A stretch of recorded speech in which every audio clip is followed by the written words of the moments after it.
Pues vamos a lo que venimos, a escuchar la palabra de Dios. ¿Cuántos quieren escuchar la voz de Dios? ¿Cuántos quieren ser enseñados por Dios? Y bueno, ¿cuántos van a darle respuestas a Dios?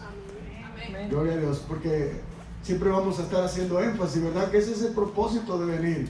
Escuchar la voz de Dios, el preparar nuestro corazón, recibir la palabra y creerle a Dios, empezar a caminar en obediencia a lo que ya entendemos. ¿Está bien? Amén.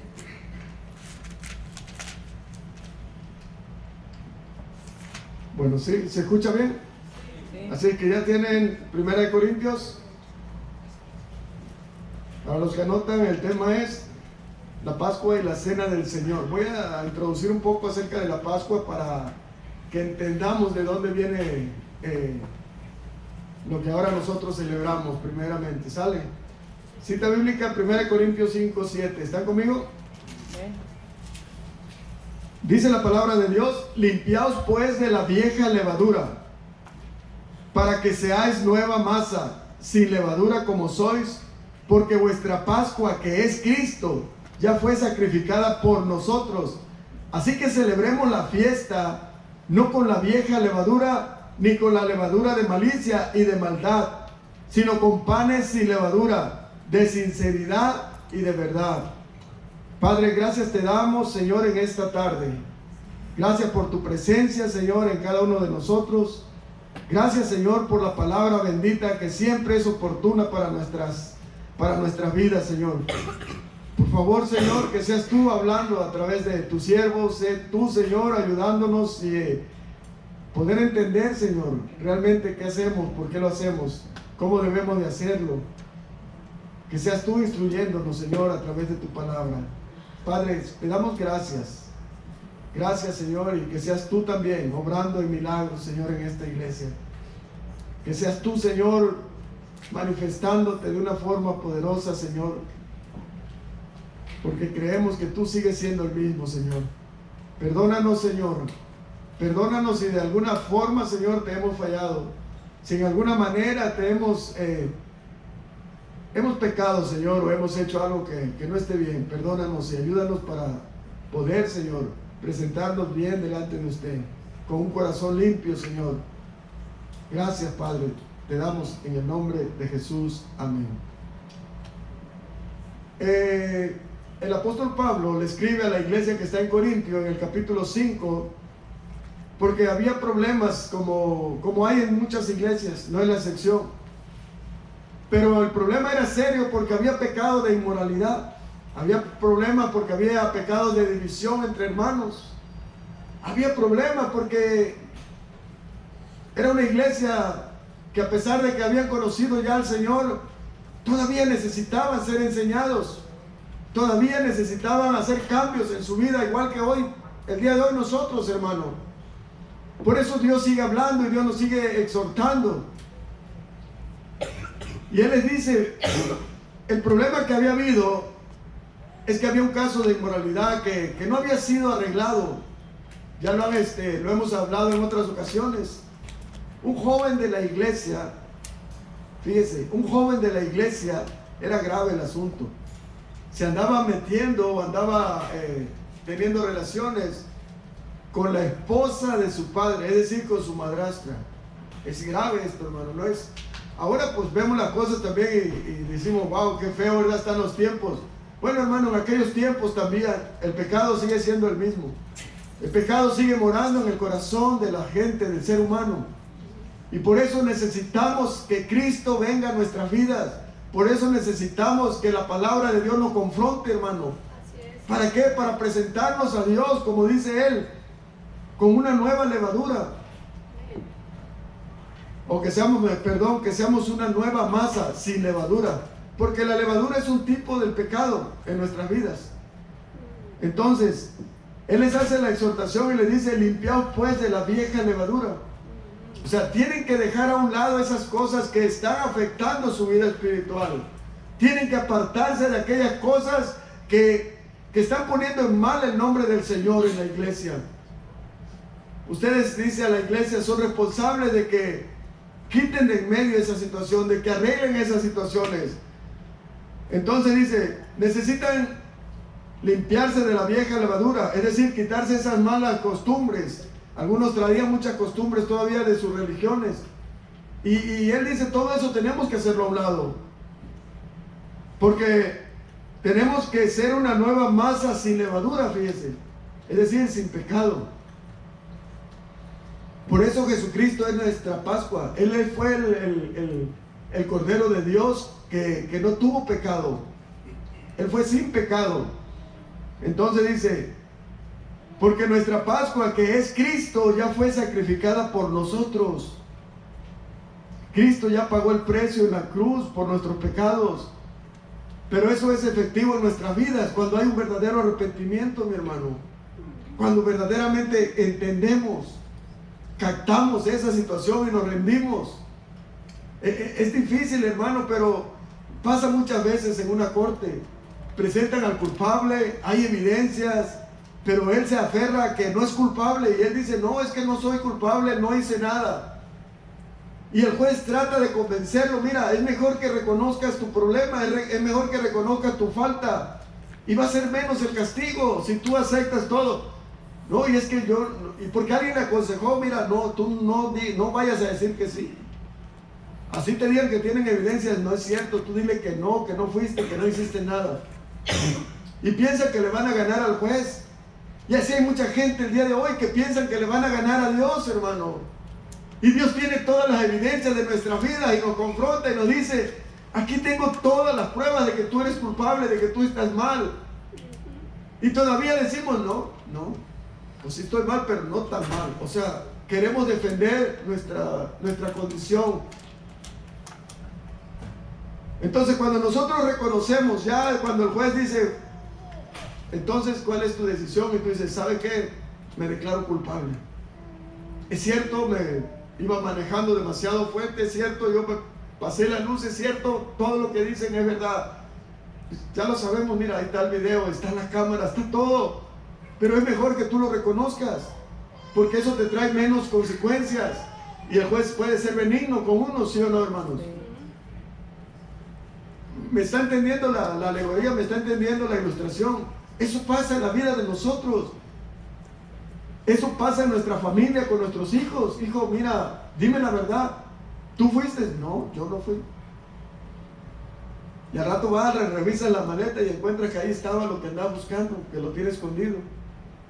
¿Qué pasa? Pues le va peor. Y así muchos queremos esconder el pecado y decir, no, yo no he hecho nada malo. Y Dios te dice, yo conozco todo de ti. Yo sé lo que hace cuando estás a solas, cuando nadie te mira. Yo sé lo que hace cuando cierras tu recámara y prendes tu computadora. Yo sé lo que miras. A mí no me puedes engañar. Todavía queremos decirle, pues no reconozco. Entonces tu pecado, ahí está. O sea, esto no aplica para aquel que no reconoce. Entonces cuando entendemos que Cristo es nuestra Pascua, que Él ya fue sacrificado por nosotros, que nosotros éramos pecadores y merecíamos la muerte, merecíamos morir en esa cruz, pero Cristo tomó nuestro lugar. Entonces ahora nosotros podemos celebrar la fiesta, no con la vieja levadura, sino con la levadura, ni con la levadura de malicia y de maldad, sino con panes sin levadura, de sinceridad y de verdad. O sea, lo único que Dios pide es que nosotros vengamos delante de Él con sinceridad. ¿Recuerdan lo que una vez les enseñaba la palabra sincera, de dónde viene? Cuando en la antigüedad hacían unos objetos, unas vasijas que vendían y algunas habían sido reparadas y les ponían cera para vendérsela al cliente. Pero algunos que ya sabían esa costumbre decían, sí, quiero esa, pero déjenme checar si no le pusieron cera, porque la ponían al sol y ahí se podía reflejar si la habían tapado el hoyito, la falla que tenía. Entonces así, sí, quiero una como esta, pero sincera. Así es de fácil. Entonces de ahí viene esa palabra que cuando Dios nos llama dice, vengan, pero sinceramente. O sea, dejen a un lado querer tapar el pecado, cubrirse con hojitas como aquellos que les contaban en el paraíso, ¿verdad? Quisieron hacer sus delantales y cubrirse con ellos mismos. No podemos, hermano. Necesitamos que sea la sangre de Jesucristo la que nos limpie de toda maldad.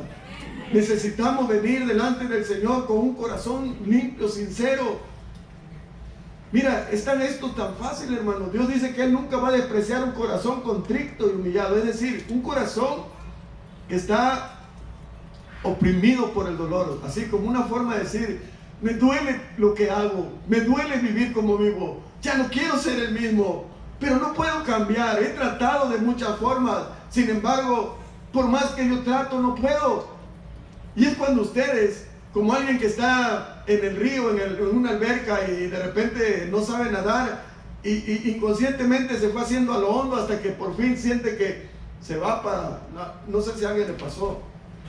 Yo lo viví en un tiempo cuando estaba pequeño y no sé cómo me pisé, ya estaba bien hondo y me estaba ahogando. Y solamente alzas tus manos esperando que alguien venga y te ayude. No pones resistencia, ¿sí o no?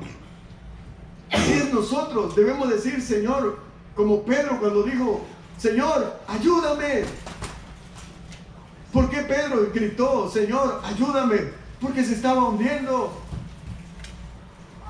¿Por qué nosotros necesitamos entonces decir, Señor, ayúdanos? O sea, no esperemos tener el agua hasta el cuello, hermano. Es un tiempo que Dios nos dice, no importa la edad, fíjese, el pecado es tremendo, hermano. No sé si ven a veces en noticias y salió que la policía mató a un muchachito de 15 años, que desde los 13 años ya era un sicario, ya mataba gente, se dedicaba a matar gente.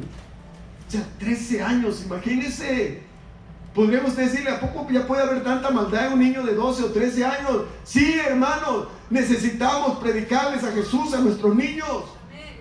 Necesitamos también confrontarlos con el pecado. Que ellos vayan entendiendo también que necesitan del sacrificio de Jesús para poder sanar, para poder ser libres.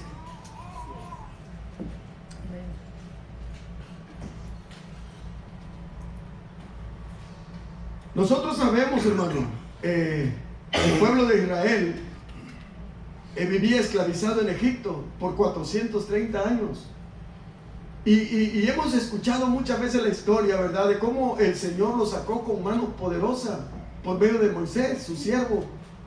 Pero vimos cómo el faraón puso oposición y el Señor tuvo que mandar ciertas plagas para que él pudiera entender que no iba a poder contra Dios. Y cuando él veía alguna plaga y veía que el pueblo estaba padeciendo, los egipcios decían, está bien, ya, como que ya voy a cambiar. Ok, acepto ya y lo voy a dejar salir.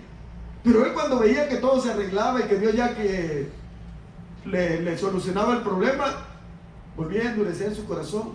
La palabra dice que Dios mismo le endurecía el corazón al faraón. Y lo hacía ¿por qué? Porque él quería mostrarle al pueblo que Dios es un Dios de poder y que no hay hombre, ni hay rey, ni nadie que pueda más que él. Así es. Y en la última ocasión le dijo, ok, ¿sabes? Voy a matar a todo el primogénito, todo varón que haya nacido de los egipcios. Era una fuerte situación, pero algo que él dijo a los israelitas, ustedes maten un cordero, con la sangre marquen los dinteles de la puerta, marquen los postes y el dintel de la puerta, y lo que yo mire la sangre, donde yo mire la sangre pasaré por alto. Entonces de ahí ellos, cuando vino la mortandad de los primogénitos, el pueblo de Israel fue salvado. De ahí viene la palabra Pascua, pasar por alto. El Señor, cuando veía una casa con la marca, por decir algo, de la sangre del cordero, pasaba por alto y ahí no hería o no mataba al primogénito. Y todo esto apuntaba al sacrificio de Jesús, hermano. Mire, el día de hoy nosotros, hermano, fíjese, imagínense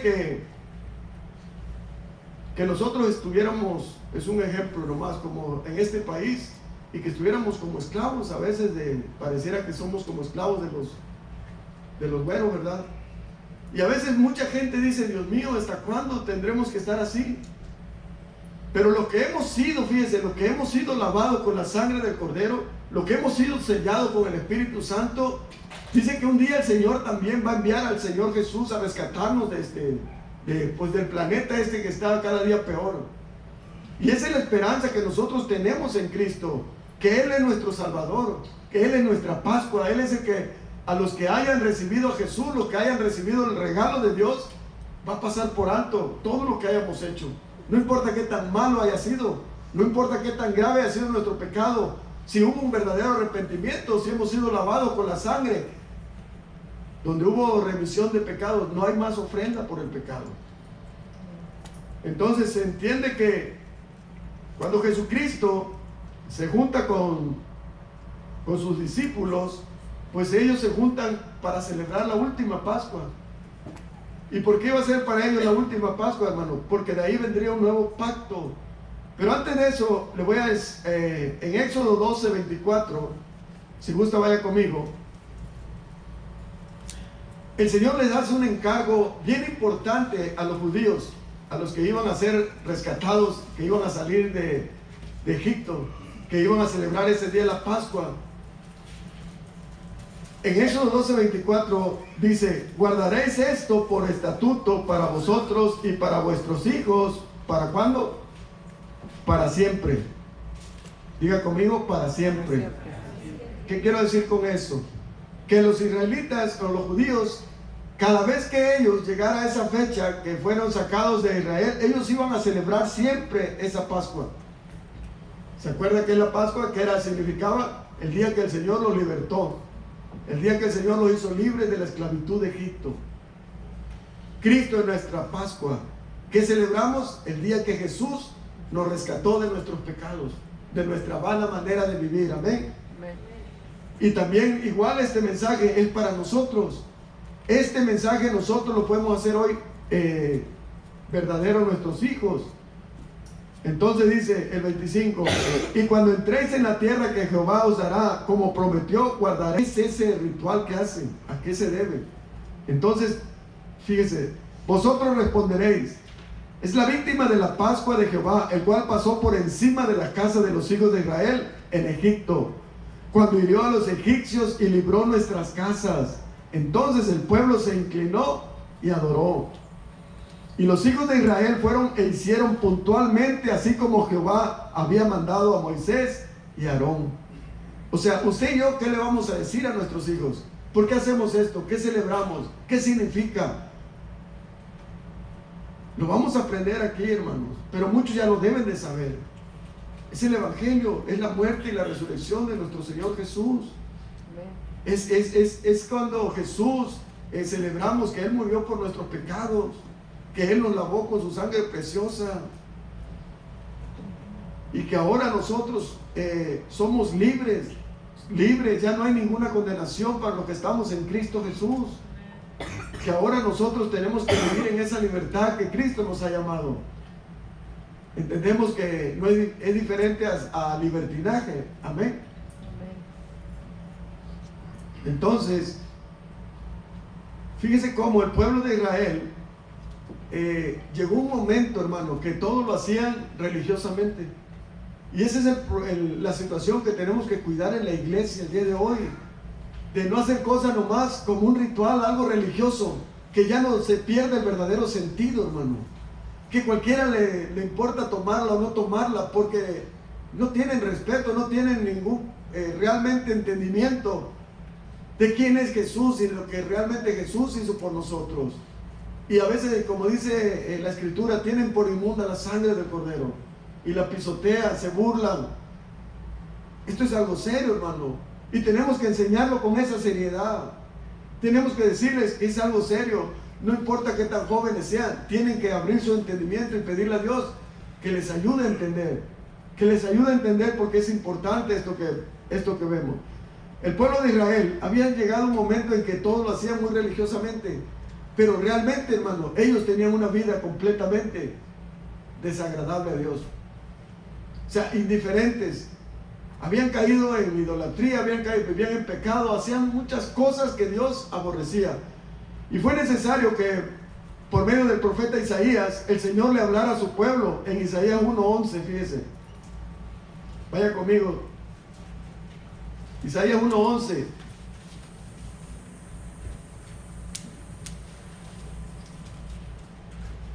Es un reclamo de Dios al pueblo de Israel. Pero también hoy es un reclamo de Dios o del Espíritu Santo a la iglesia, hermano. Es un reclamo del Espíritu Santo a la iglesia, a nosotros los que hemos creído, hermano. No sé, hermano, los que tenemos hijos, ¿cuántos de ustedes les duele cuando hay una indiferencia de sus hijos hacia ustedes como padres? De que se despiertan y entran ahí, está usted y parece que no hay nadie. No van, no le dan besos, no le saludan. O cuando, por decir algo, usted les pide que hagan algo y ellos les dicen que sí o los ignoran o no lo hacen, simplemente no les obedecen. ¿Verdad que nos duele? ¿Verdad que nos da a veces impotencia? ¿No? Porque desgraciadamente uno dice, pues usted tiene fuerzas para poder. Yo veo aquí hombres bastante altos y fuertes. Si usted se pusiera, lo agarra del cuello y se lo retuerce, ¿y cómo no vas a obedecer? Y no es cierto, hermano. Si usted quisiera hacerlo a fuerza, lo hace y van a hacer caso. Pero usted busca que de una forma, con amor, ellos obedezcan. Que no haya necesidad de llegar a violencia, que no haya necesidad de gritarle. ¿Sí o no es cierto, hermano? Es el mismo sentir de Dios para con nosotros, sus hijos, hermano. Él puede destruirnos, Él puede obligarnos a hacer lo que Él quiere, pero Él desea que nosotros, por medio de conocerle, por medio de ver lo que Él hace en nuestras vidas, nosotros podamos reaccionar y podamos abrir nuestro corazón y poder decir, Señor, heme aquí, ¿qué quieres que haga? Queremos caminar en obediencia. Pero el pueblo de Israel, fíjese lo que le dice el Señor en Isaías 1:11. ¿Para qué me sirve, dice Jehová, la multitud de vuestros sacrificios? Hastiado estoy. Esa palabra hastiado quiere decir estoy harto, estoy cansado. ¿De qué estaba cansado? De holocausto, de carneros y de cebo de animales gordos. Es como si una madre le dijera a su hijo, ¿de qué me sirve que el día de la madre me llegues con un ramo de flores? ¿De qué me sirve que el día me traigas un regalo? ¿De qué me sirve que me compres cosas? Si no me amas, si no me obedeces, si no llegas temprano, si no hay verdaderamente una demostración de que me amas, obedeciendo. Y Dios es lo mismo, le dice al pueblo, ya estoy harto, estoy cansado de tantas actividades que hacen buscando agradarme a mí. Él dice, fíjese, el 12, ¿quién demanda esto de vuestras manos cuando venís a presentaros delante de mí para hollar mis atrios? Esta palabra hollar significa pisotear, como el alfarero pisa el barro, caminar abusivamente, atropellar o pisotear a alguien. Fíjense qué tremendo.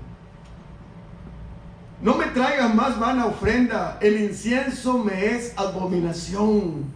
Luna nueva y día de reposo, el convocar asambleas, no lo puedo sufrir, no lo puedo aguantar. Son iniquidad vuestras fiestas solemnes, vuestras lunas nuevas y vuestras fiestas solemnes, las tiene aborrecidas mi alma, me son gravosas. Y luego dice, cansado estoy de soportarlas. Qué tremendo, ¿eh? Es cuando un padre o una madre que ya después de tanto hablarle al hijo le dice, ya estoy harta, ya estoy cansada de hablarte, de decirte que no obedezcas. ¿Sabes qué? Voy a tener que, ahora sí que disciplinarte de otra forma. Ya cuando venga la vara de la corrección, no, papi, ahora sí ya no. Te prometo que ahora sí voy a cambiar, como el faraón, ¿verdad? Pero ¿qué pasa después? Que dice, ok, te la voy a pasar, pero no lo vuelvas a hacer. Se te olvida y vuelves a hacer lo mismo. Sigues y haciendo lo mismo.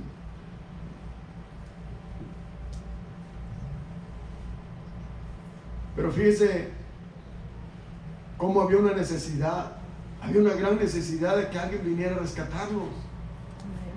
Porque no podíamos por nosotros mismos, hermano.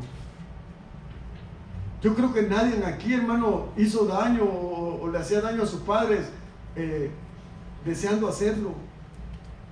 Yo creo que muchos fallábamos y hacíamos cosas, pero queriendo hacer las cosas bien y no hacíamos las cosas bien. Un día nos casamos pensando que ahora sí vamos a ser diferentes. y lo que mi padre hizo yo no lo voy a hacer.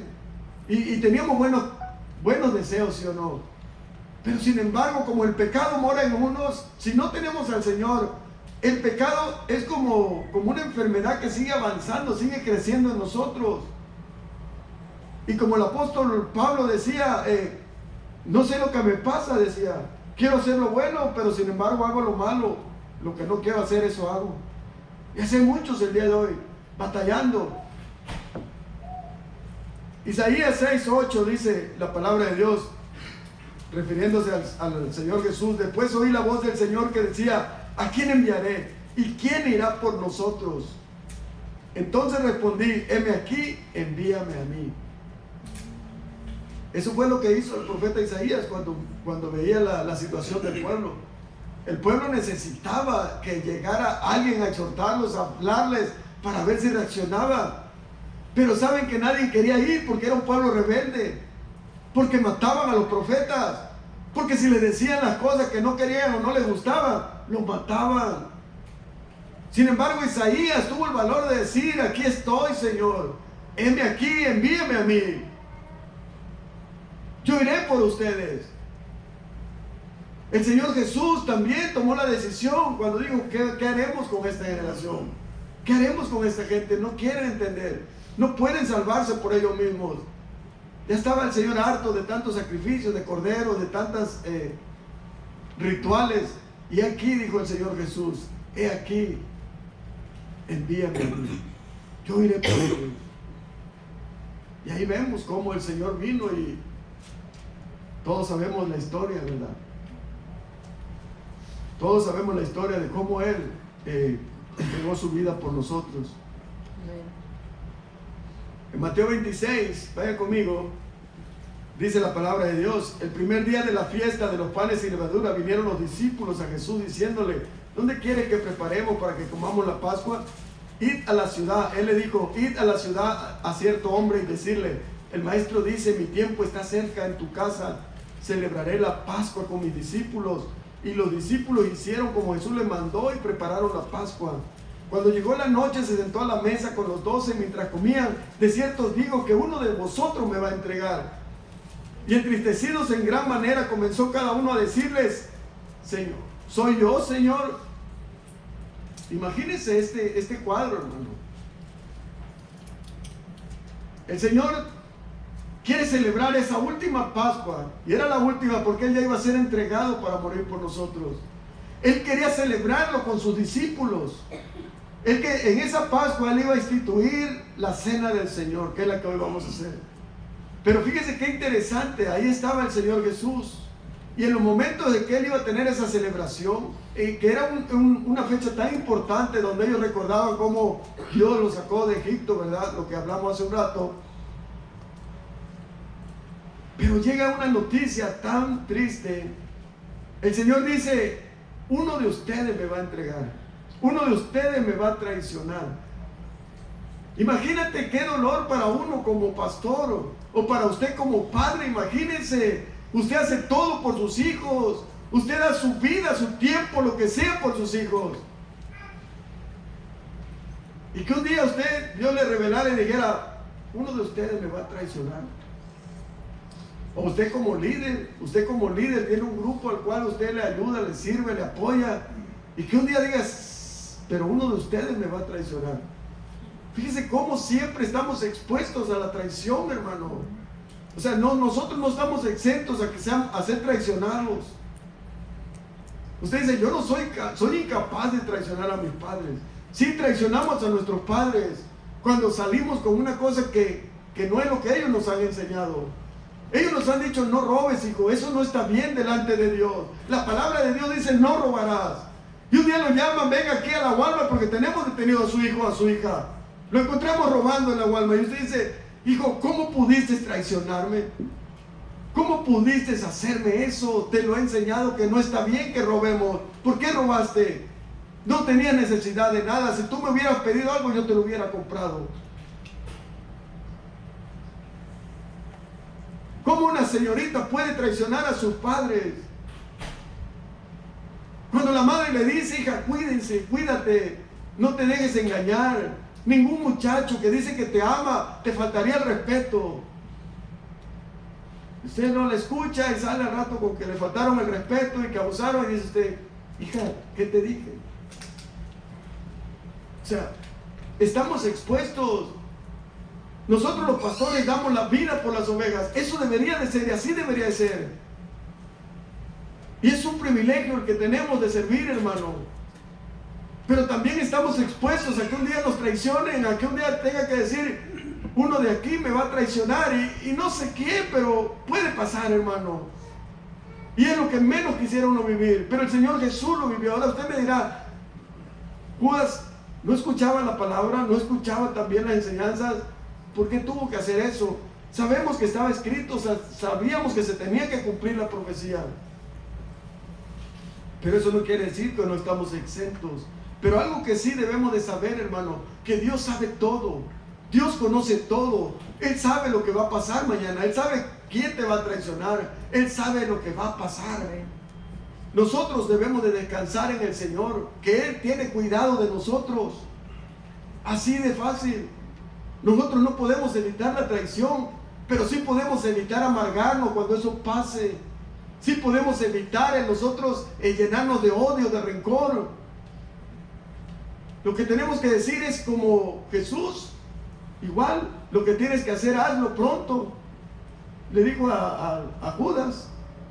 Y todavía le dijo amigo. Qué tremendo, ¿no? Entonces Jesús le respondió, dice, el que mete la mano conmigo en el plato, ese me va a entregar. A la verdad el Hijo del Hombre va a ser, el hombre va, según está escrito de él, mas hay de aquel hombre por quien el Hijo del Hombre es entregado. Bueno le fuera a ese hombre no haber nacido. Hermano, va a haber traiciones, sí, pero dice el Señor, vaya, cuidado con aquel que haga una traición, pues, cuidado con aquel que atente contra la iglesia. Más le valiera no haber nacido. Entonces, vemos cómo más adelante, el 25 dice, respondiendo Judas al que le entregaba, dijo, ¿soy yo, maestro? Le dijo, tú lo has dicho. Y seguimos el 26 dice, mientras comían, tomó Jesús el pan y bendijo y lo partió y dijo a sus discípulos, tomad, comed, esto es mi cuerpo. Y tomando la copa y habiendo dado gracias, le dijo a todos, bebed de ella todos, porque esta es mi sangre del nuevo pacto, que por muchos es derramada para remisión de pecados. Fíjese qué hermoso, ¿verdad? Ahora, entendemos esto, hermano. No estaba diciendo Jesús que el pan literalmente era su cuerpo. O sea, debemos de usar también aquí, entender las escrituras, que él estaba diciendo que esto era símbolo de lo que iba a pasar con él. Cuando él quebraba el pan y cuando él puso y repartió el pan, dijo, este es un símbolo de mi cuerpo que por ustedes será quebrado, será sacrificado, será lastimado. Pero también dijo de su sangre, el vino era un símbolo de su sangre, la sangre preciosa de nuestro Señor Jesús, que sería derramada en la cruz del Calvario para remisión, es decir, para pagar por nuestros pecados. ¿Se entiende? Y os digo que desde ahora no beberé más de este fruto de la vid hasta que el día en que lo beba de nuevo con nosotros en el reino de mi Padre. Esa era la última vez que lo iba a celebrar. Pero él dijo, lo vamos a volver a celebrar en otra ocasión. Pero esta ocasión ya no va a ser aquí en la tierra, sino va a ser cuando estemos con nuestro Padre Celestial. ¿Cuántos están felices? Den un aplauso al Señor. Ese es el día que nosotros debemos de estar esperando. Esa es nuestra esperanza, hermano. Un día vamos a celebrar esta Pascua, esta Santa Cena también nosotros con el Señor Jesús. Amén. Amén. En 1 Corintios 1:10 le dice Pablo a la iglesia, os ruego pues, hermanos, por el nombre de nuestro Señor Jesucristo, que habléis todos una misma cosa y que no haya entre vosotros divisiones, sino que estéis perfectamente unidos en una misma mente y un mismo parecer.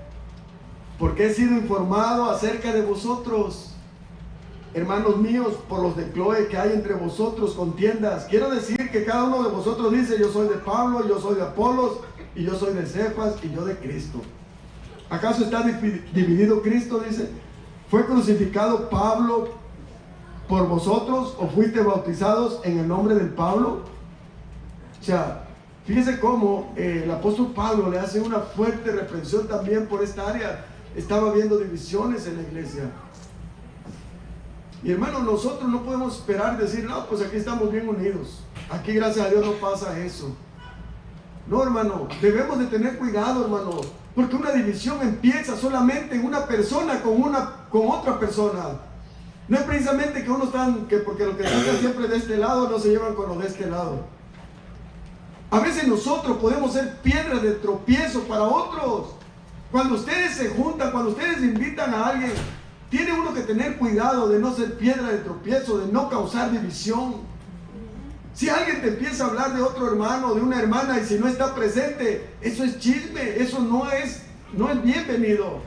Y tenemos que decirle, por favor, no. Ve con la persona que tenga el problema.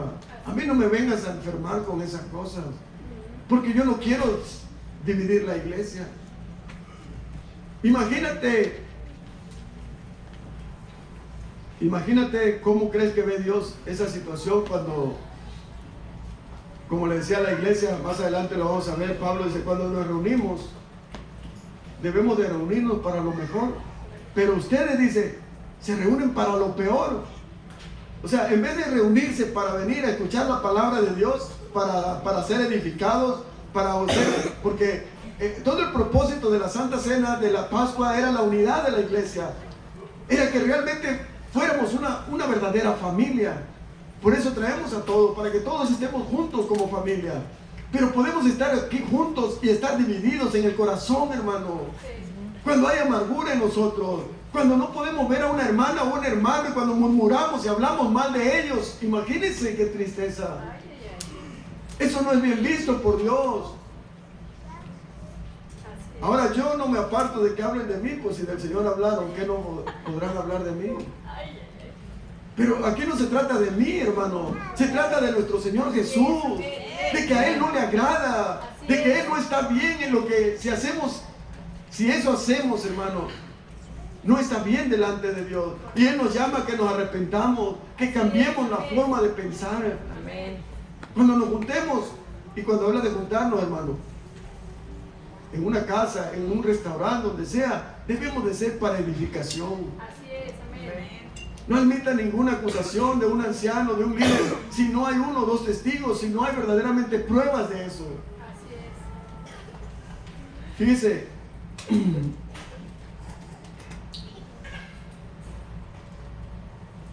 si seguimos en primera de Corintios 11, 17.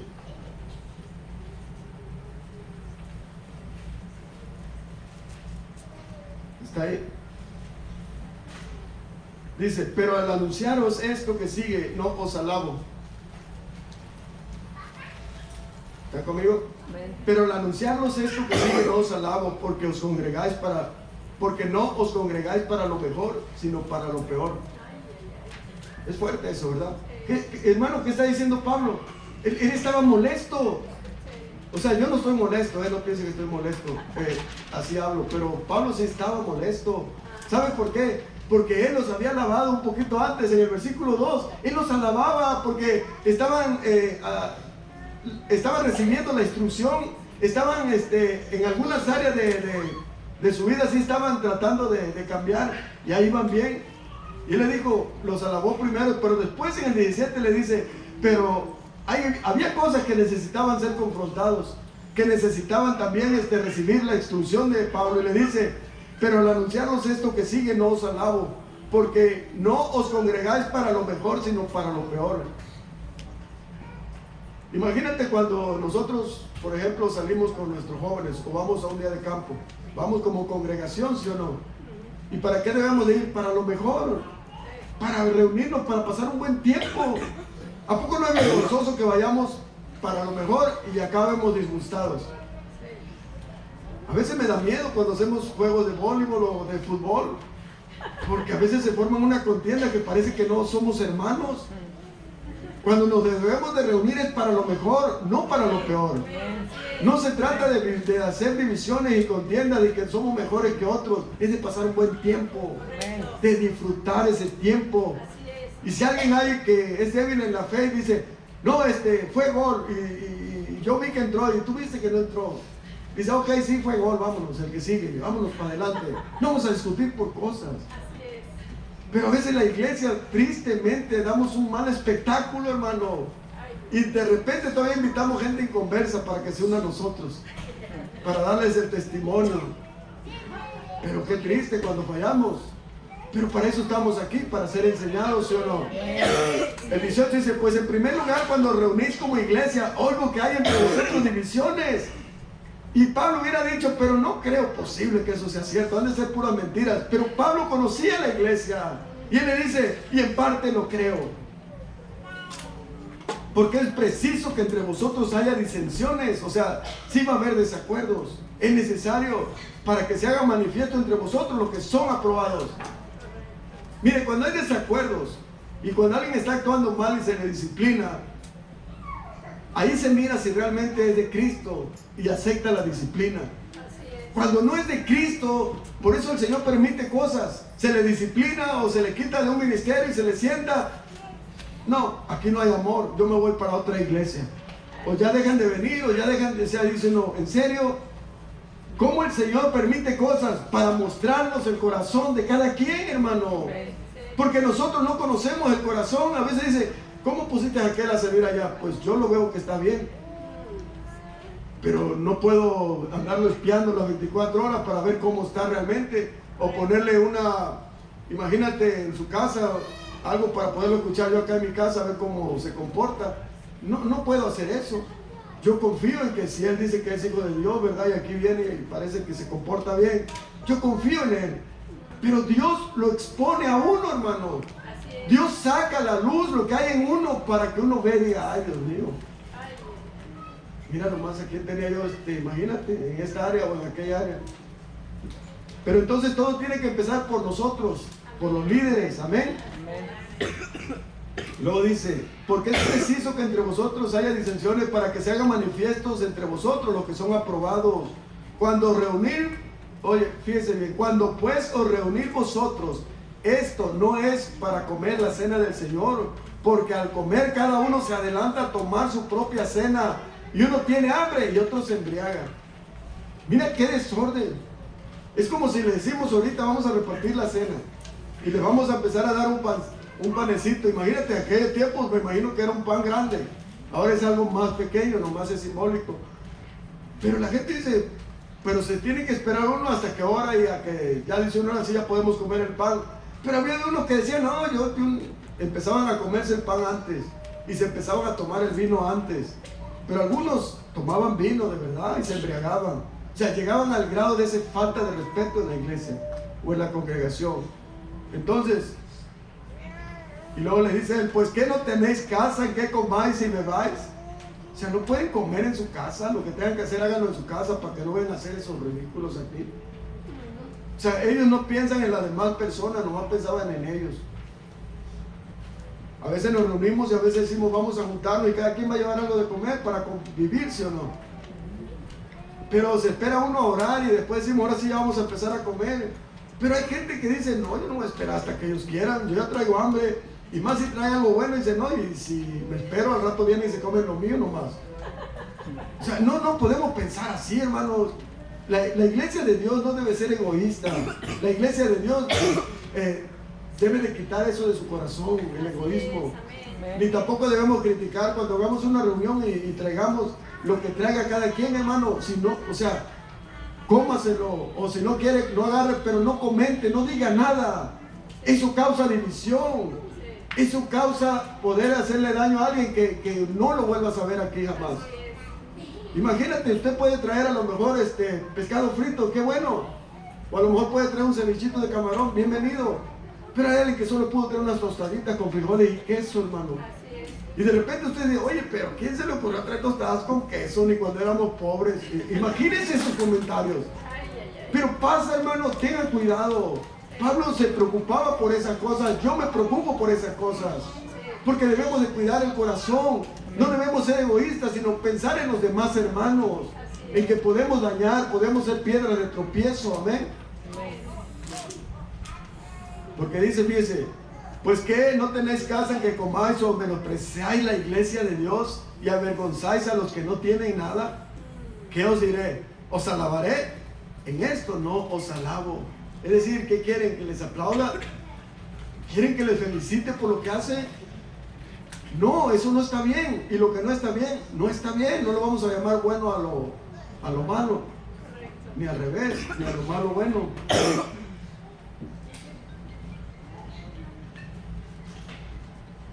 Y vemos adelante, hermano, cómo Pablo explica más lo que se debe de hacer.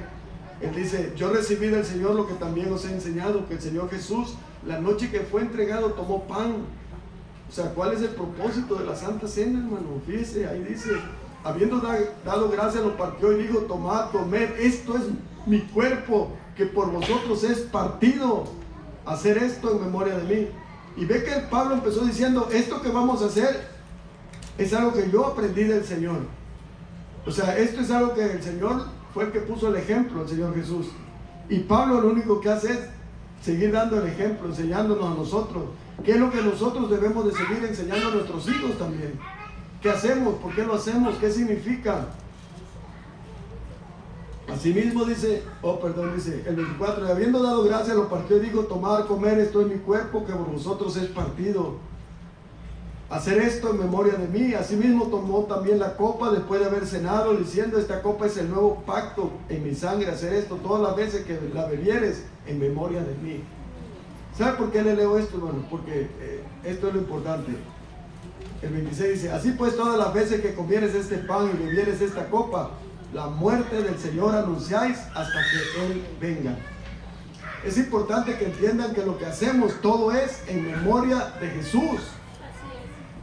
O sea, no es en memoria de mí o de alguno de ustedes, es en memoria de Jesús. Y si es en memoria de Jesús y entendemos quién es Jesús, debe hacerse todo como Él ordena, hermano. ¿Por qué? Porque algunos lo estaban haciendo de una manera que no estaba correcto. Fíjese el 27. De manera que cualquiera que comiera este pan o bebiera esta copa del Señor indignamente, esta palabra indignamente quiere decir menospreciándolo, no dándole el valor que se le debe de dar. Otra forma indigna es pues no confesando pecados que traiga uno, hermano, no poniéndose a cuentas y nomás hacerlo porque lo tiene que hacer. O sea, ¿quiénes lo deben de hacer? Todos los que han recibido al Señor, los que han entendido que Jesucristo ha pagado por ellos el precio. Pero también lo que lo podemos hacer, tenemos que hacerlo dignamente. ¿Sí me explico?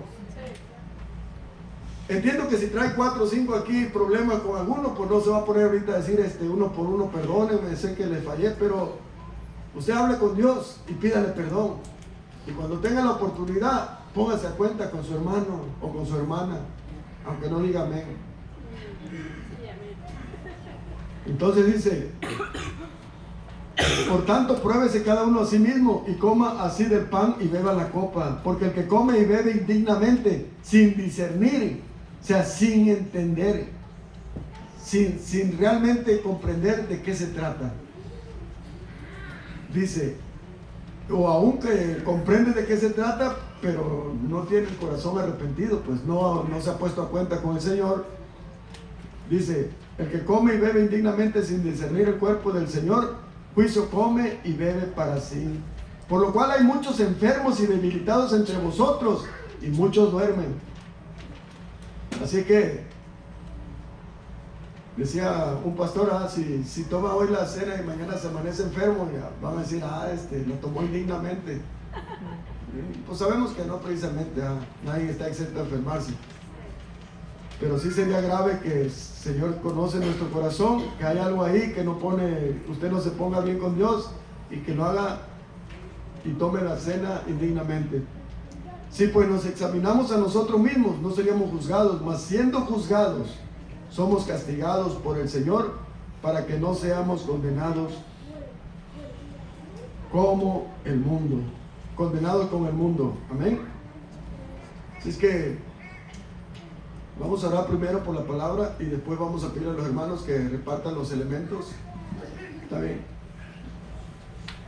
pero que Dios haya hablado en nuestras vidas y vamos a decirle: Señor, gracias te damos en esta tarde por esta palabra que tú has hablado en nuestras vidas, y tú hablas lo que conoces, porque sabes nuestro corazón y sabes si hay cosas que no están bien.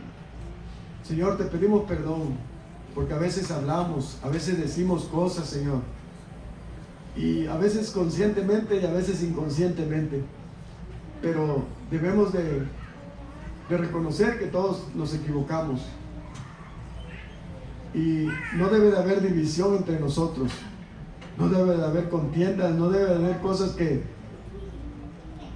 nos separen de usted, Señor, que nos haga indignamente el tomar la cena, Señor, sino que debemos de ponernos a cuentas como usted nos manda, Señor. Ayúdenos, por favor. Se lo pedimos todo en el nombre de Jesús.